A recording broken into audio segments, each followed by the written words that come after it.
guys, how's it going? My name is Omar Ramos.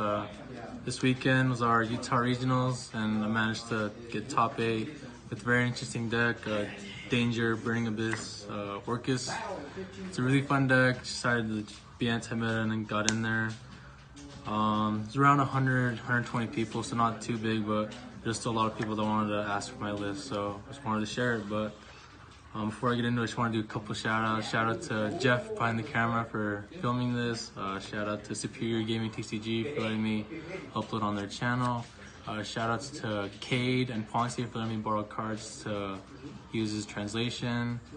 And then shout out to everyone else from Utah, Brent, Danny, Oscar, Miho, Bricky. Shout out to Hector. He thought I was a bot, but I made top 8, so he's the real bot. And then yeah, everyone else would be top. I missed out on that.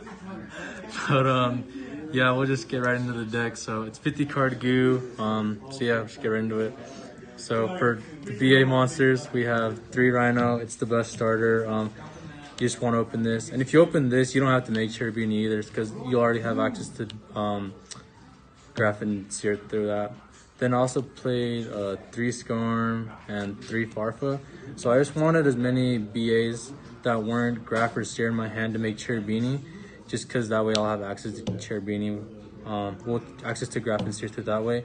And also I also wanted to have Farfa in my hand to disrupt with my opponent's board, just because dealing with Orcust and Pendulum boards is a really rough time, and Farfa just helps break apart so you can just Bowl Sword them really crazy for easily. Also against Salamangreat, so that way when they activate Balinks, you don't have to go through so many monsters to where you don't kill them through Bowl Sword, which is really good. Then I played 1 Graph, 1 Sear, 1 Livic, 1 Calcav, 1 Alec, and 1 Barbar.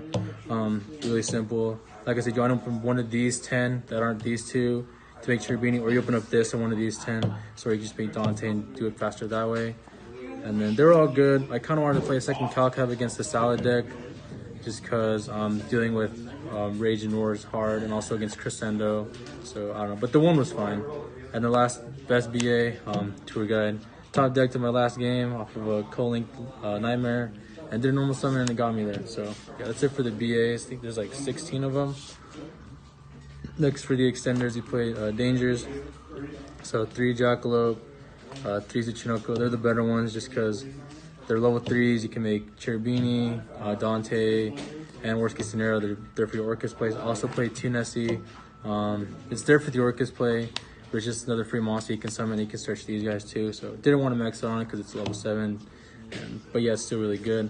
And then last level 3 monster I wanted to play as an extender was 3 Defrag Dragons. So you see that last format, Thunder Dragons played this, but I decided to play it just because when you go second and you open up this in Farfa, you can just go ahead and send the Farfa, summon this, and that way you can disrupt their board without having to commit any real board. And also you can send your Phantom Knights and your Orcust and stuff like that, so you get free pluses off of that, and just a really good extender. It's also a dark, so it works under the Orcust constrictions. And yeah, I think Wielder is not that good just because Engrave doesn't do anything. And also, I did use the Graveyard effect once, the very last round, banished 3 Jackalopes, summoned it, and it helped me get to a Boral Sword. So I like that, it has that effect, but it almost never comes up, but it's just cool. And that's why I also played 3 Skarm and 3 Farfa, just because in case you mill all 3, then you can just banish them and summon this back. So yeah, it was really good. That's it for the extenders. Then next for the Phantom Knights, play 1 Glove, 2 Cloak, and 3 Boots. Just the OG lineup when we play PK Fire. I kind of want to play 2 of this just because if you open up these 2, you can open up a normal special, then link away, make Cherubini, and then you go ahead, Cherubini, send Graph, then Graph summon Sear, and then Gloves can send a Fogblade summon this back. That way you already have your level 3s to make Dante that way, and you still have a lot of cards in hand to extend. So yeah, but the one is just fine right now. And also make sure Rusty is super alive. And then for the Orcust, I played 2 Nightmare, 1 Harp, and then 2 Skeleton. So 2 Skeleton was really good. I didn't play Wand just because in this deck, it just, when you draw it, it does nothing unless you send it off a Nightmare. But even then, if they stop your Mermaid, then it's just really bad because I'd rather just discard one of these and then go off from there. But yeah. Also, if you don't make Cherubini going first and you have an opportunity to do it when you're next turn, you can go Cherubini, send this, and then use this effect to bring back Dingrisu and then equip it, and then, so that's really cool for that play. But yeah, I really liked it too. It's also level 3, so you can make, worst case scenario, make Dante, but yeah. So that's it for the monsters, 38 monsters. I also didn't play hand traps, so I just thought like I would just play a whole bunch of extenders and break my opponent's board, and that's what I did most of the day. Next for spells, played 3 Allure, just draw power, and also like if you banish an Orcust, you can just shuffle it back with Galataean and then get a spell trap. So it's theoretically like a Pot of Greed because you'll get a card out of it. 3 Call by the Grave. I just want all my plays to go through, and also like if they don't hat trap you, then you can just disrupt them more. And then 1 Babble and 1 Foolish. I didn't play Return just because it's not that good in Grave, because this has a graveyard effect that people sometimes forget, that you can send a card from your hand to grave and add it back to your hand the turn it's not sent there. So I did like Dante grab back Seer, and then Seer got sent with this to add this back, and it's just summon Dante, so that's pretty cool. But yeah, that's all the spells I really needed. And then for traps, I played 4, 3 Fog Blades, mandatory, like summon back Barty, summon back Break Sword, and just then climb, and then 1 Crescendo. It's really good, just as like another negate to have. But you'll always set the field spell. But there's also a card in my side deck that helps you beat the Mystic Mind deck. So yeah, that's the main deck, 50 cards. Yeah, so then we'll go into the extra. Shout out to Jordy, looking thick. 1 Boral Sword for Link Forward and 1 Abramax. So this is just to kill your opponent, and I wanted a card that would just out strikers, and this card is just really hard for strikers to get over because the only out is a Jamming Wave. But even then, like, you can still spin the card back, which is really nice. 1 Bardiche and 1 Unicorn for Link 3s. That's all I needed. I kind of want to play Trisbania, but just didn't have room.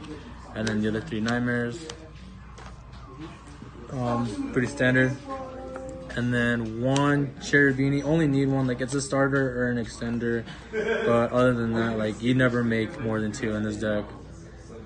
2 Galatea, because when you do the full Orcust combo, you'll make 2. And that's really good for shuffling stuff. 1 Dingrisu, just because you play the 2 symbols, so you can always revive this. So it's really good for that. But I never missed the second. 1 Beatrice, double Dante, never missed the third, and then 1 Break Sword. It's a really good card, liked it a lot. I also didn't opt to play Pilgrim, just because Pilgrim in this format's really bad, just because with the card like Dingrisu running around, you can just send it with, they could just send your Beatrice with Dingrisu, or they could just send the Pilgrim with that, and even then, like, it's just not worth to run a card to where I have to have my opponent interact with me in order to summon. I just wanted every card in my extra deck to be accessible. But also like stuff like Widowmaker, Boros, etc. Just I don't think Pilgrim is that needed. And even if they do destroy this, you can summon Cherubini, which is really nice. And then that's it for the extra deck.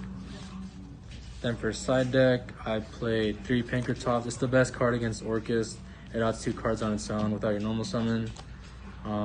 3 Vanity Fiends. So I played this when I went first against Orcust just because it stops this.